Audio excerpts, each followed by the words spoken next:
Hello friends, જય શ્રી કૃષ્ણ. સ્વાગત છે તમારું પીએનવી કિચનમાં. આજે અત્યારે આપણે ઢાબા સ્ટાઇલ ઢોકળીનું શાક બનાવવાના છીએ, તો શરૂ કરીએ.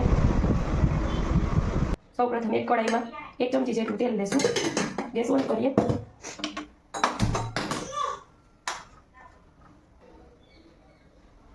તેલ ગરમ થાય એટલે આપણે એમાં હિંગ એડ કરશું, ચપટી જેટલી.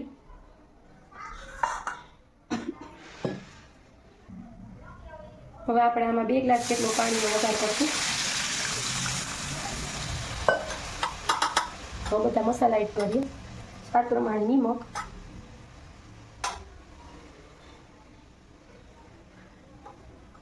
ચપટી લાલ મરચું પાવડર, 5 ચમચી હળદર, 5 ચમચી ધાણા જીરું મિક્સ કરી લઈએ. હવે આપણે આ પાણીને ઉકળવા દેવાનું છે. ફૂલ ગેસે આપણું પાણી ઉકળી રહ્યું છે.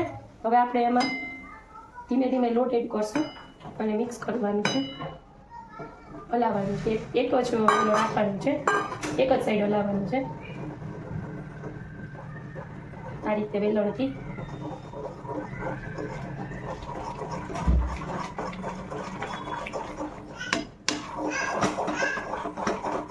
એક બાઉલ જેટલો મેં લોટ લીધેલો છે.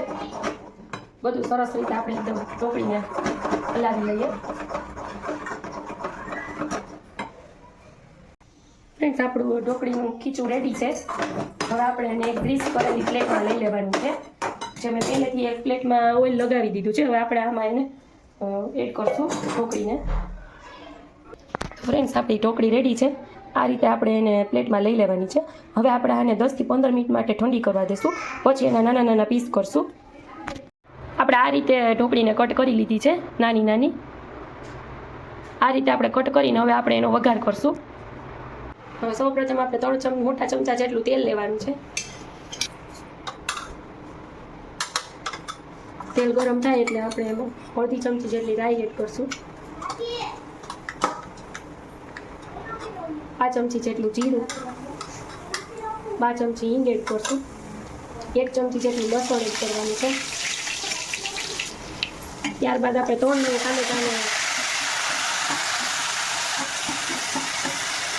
ટામેટા લીધા છે. એને ખમણેલો છે ટમેટાને.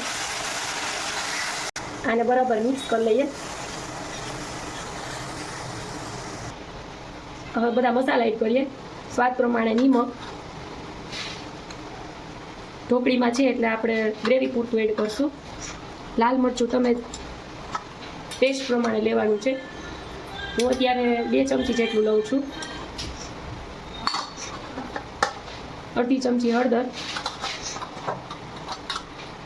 2 ચમચી ધાણા જીરું પાવડર,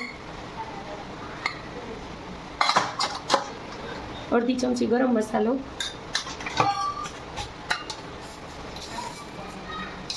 1 મોટી ચમચી જેટલી ખાંડ લીધેલી છે. બરાબર મિક્સ કરીએ.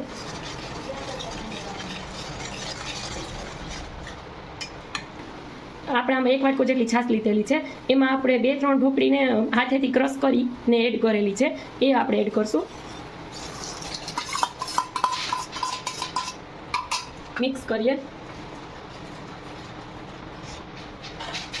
હવે આપણે આનું ટામેટાનું પાણી પડે ત્યાં સુધી આપણે એને સ્લો ટુ મીડિયમ ગેસ પર એને ચડવા દેશું.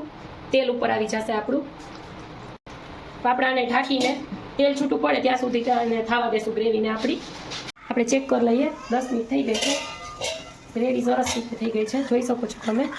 આ રીતે ગ્રેવી બનાવવાની છે, રચકડાદાર.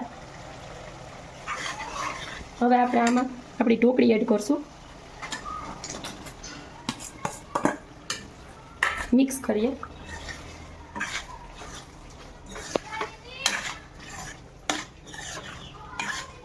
આપણું સરસ મિક્સ થઈ ગયું છે. હવે આપણે આને ઢોકળીને થોડીક રસાદાર બનાવવા માટે આપણે 2 થી 4 ચમચી જેટલું આપણે પાણી એડ કરીશું.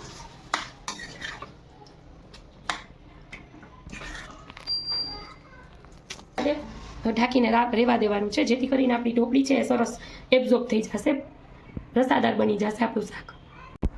તો ફ્રેન્ડ્સ, આપણું શાક સરસ થઈ ગયું છે, જોઈ શકો છો તમે. મસ્ત રસાદાર થઈ ગયું છે શાક. હવે આપણે આની અંદર ધાણા ભાજી એડ કરશું. અત્યારે આપણે કંઈ શાક ન આવતા હોય ને તો આ એનું બેસ્ટ ઓપ્શન છે. પંજાબી શાકને પણ ભૂલાવી દઈએ આ શાક આપણું. બરાબર મિક્સ કરીએ.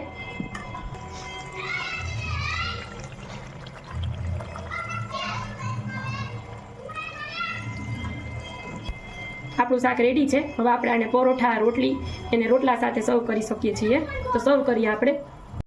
તો ફ્રેન્ડ્સ આપણું રેડી છે કાઠિયાવાડી રજવાડી ઢોકળીનું શાક ઢાબા સ્ટાઇલ, જેને મેં પરોઠા સાથે સર્વ કરેલું છે. તમને મારી રેસીપી પસંદ આવી હોય તો મારી ચેનલને લાઈક કરો, શેર કરો અને સબસ્ક્રાઈબ કરો. અને તમે પણ આ શાક એકવાર જરૂરથી ટ્રાય કરજો. ચાલો ફ્રેન્ડ્સ, આવજો.